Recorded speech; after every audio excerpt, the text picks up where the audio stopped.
വൃശ്ചിക മാസത്തിലെ കാർത്തിക നാളാണ് തൃക്കാർത്തികയായി ആഘോഷിക്കപ്പെടുന്നത്. മൺചരാതുകളിൽ കാർത്തിക ദീപം തെളിയിച്ച് നാടെങ്ങും തൃക്കാർത്തിക ആഘോഷിക്കുന്നു. ദേവിയുടെ പ്രതീകമായി വീടും പരിസരങ്ങളും ദീപങ്ങളാൽ അലങ്കരിക്കുന്ന ആഘോഷവേളയാണ് വൃശ്ചികത്തിലെ കാർത്തിക.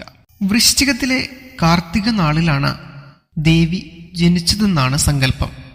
അന്ന് ചുറ്റുവിളക്ക് കൊളുത്തി ദേവിയുടെ ജന്മദിനം ആഘോഷിക്കുന്നു.